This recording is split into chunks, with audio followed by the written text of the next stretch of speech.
Okay, Madoda khasibalisele nithethe kamnandi gqithi izolo ngenalibali nemisebenzi eniyenzayo eHutenhage nabantwana nomsebenzi nje omninzi wenalibali. Kudala silizungula ithuba loba sincokole nani. Hopefully sizawuphinde sibe ne-Zoom recording sincokole kakuhle so that we can have a, because sifuna ukwazi nyhani ngemisebenzi yenu because nibona kude sibabona ningabantu abakhulu kakhulu.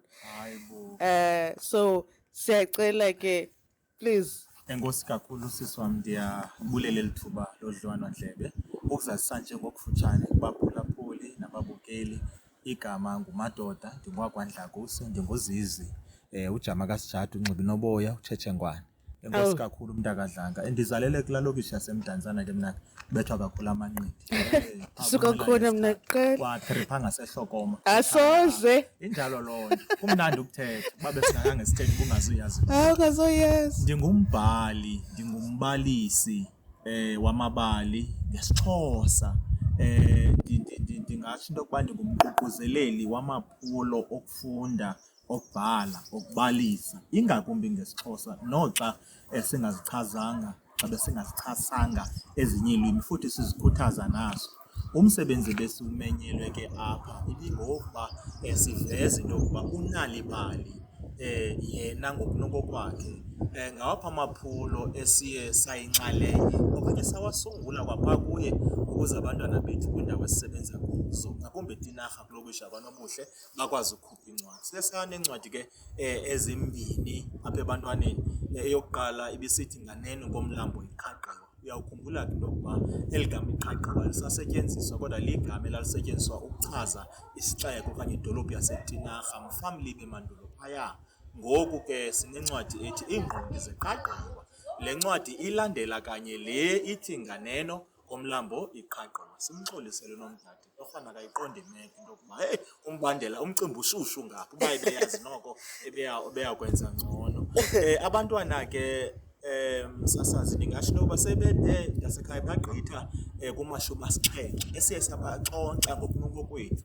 Mna ke andinochule kangako ekuzobeni, ndiye ndibize ke ngoku abazobi abantwana bakwazi into yoba banxonxothele kuloo mbele womzobi. Kodwa ke njengombhali ndikwazi ukubabonisa into yokuba ewe isakhono sesiboniwe ngootitshala. Oogxa bethu abangabafundisi zabo sebesibonile isakhono phaya eziklasini babathumele kuthi kwizikolo esisebenzisana nazo. Injongo kukuba noko singahlazeki kangaka. Ilizwe loMzantsi Afrika yakhumbula ngokophando-nzulu okanye isaveyi kaPearl sisoloko siphala mva kumazwe angama-50 onke uMzantsi Afrika ngokugqibela. Ngoku siye saqonda into yoba njengababhali abalapha abaphinde babe ngabacebisi okanye abaququzeleli kwizinto ezinokufana nokufunda ngakumbi kwimfundo esisiseko. Noko abantwana bethu masiyikhuthazele ukuba babe ngababhali. Yenzekile ke loo nto.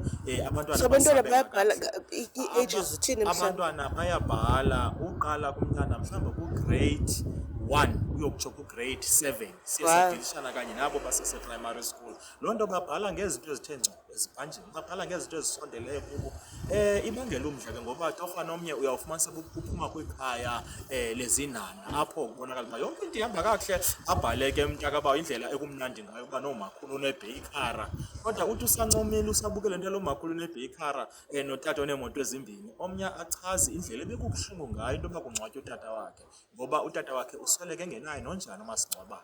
Qale ke ngoku into ithi kwaye siyabathanda xa bebonke aba bantwana. Abanye ke bachaze emveni kobhubhane iCOVID zintoni abaye baziva yayiqonda bazi-experience ngokunokokwabo. Abantwana bezichaza ngolwimi labantwana. Ndisebenza kakhulu ke noMzoli Mavimbela okwangumhleli wezam iincwadi. Ndiyaqiniseka into yokuba nomhlobo wam xa sihlele ezi ncwadi zaba bantwana ulwimi lwabantwana asiluphunguli, asilususi, asiluguzuli. Uyayibona? Angayithanda uDr. Guzula le ndawo. Angayithanda nyhani. Asiluguzuli ulwimi lwabantwana, silushiya lunjalo. Sijonga nje ziphene thina kwigrama nelanguage ukwenzela into yokuba ibe ngumsebenzi noko oncomekayo nofundekayo. Ndicela ke ndithethe nangam torhwana, ndithethele nabantwana. Nam ndinguye umbhali kaloku wezam iincwadi. Kodwa sicela ugqibe ngento abantu izolo ukhe wabalisa wathi abanye abantwana bakhe ukhona umntana okhe wabasereyidweni. Ndivile.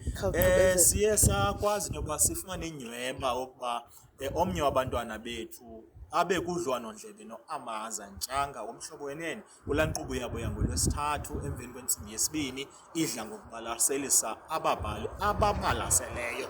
Uye watyunjwa ke lo mntana ngento yokuba akhe ayokuncokola ngebali lakhe kumhlobo wenene, kanti olandelayo yena uzawutyunjwa okanye simbone sefumana udliwanondlebe ngoku ku-SABC ekhaya. Kafana ucinge uMzantsi Afrika namazwe ngamazwe abukele lo mntana ebalisa ngebali laseTinarha, phofu ebalisa ngebali elimnandi elalibonakalisa indlela ekubaluleke ngayo into yokuba ucele uxolo. Sizawufundiswa ngoku ngabantwana bako grade 4 into yokuba uxolo lucelwa njani, xa kuthini ngamabali. So abantwana banomqaphela, siyacela kubantu ababukele le video bangabadeleli abantwana, bayazi into yoba abantwana abazizazi ezinzulu ekujongeni izinto. Benza ngathi ababona abantwana ukuba mhlawumbi bethule sicinga uba thina bazinto baveke ngoku xa bebhala batsho ngoku batsho ngento nentswane batsho ngengqumbululu yamazwi asenza uba izazela zethu ziyasebenza sisho zishukume.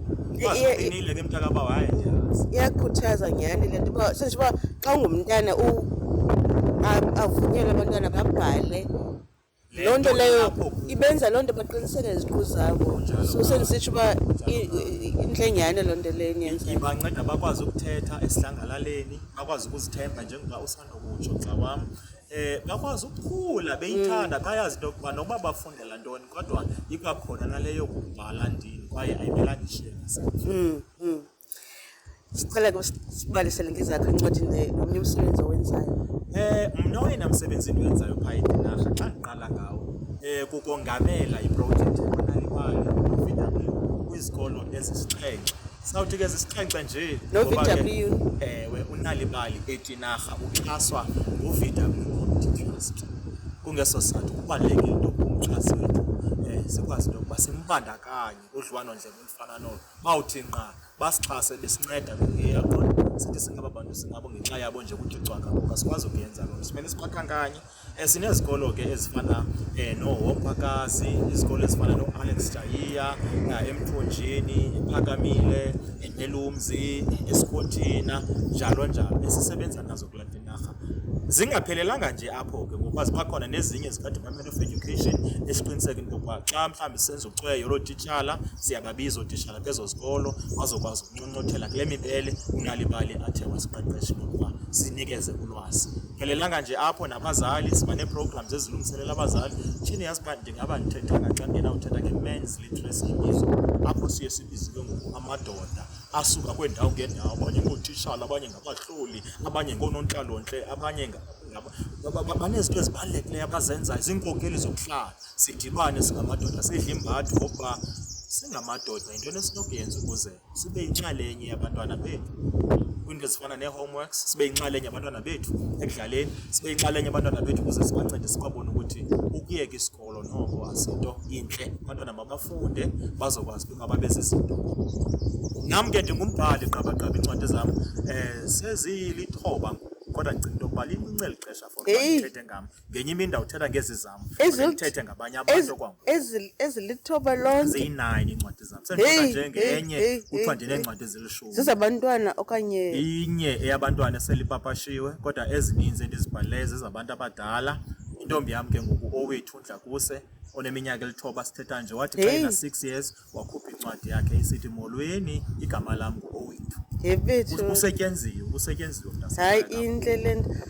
Singavuya gqithi ukuba sikhe sibe nethuba sokuthetha nawe sirekhode i-podcast usincokolele ngencwadi zakho. Tshini mkhaya, ndingayivuyela kakhulu loo nto mntasekhaya.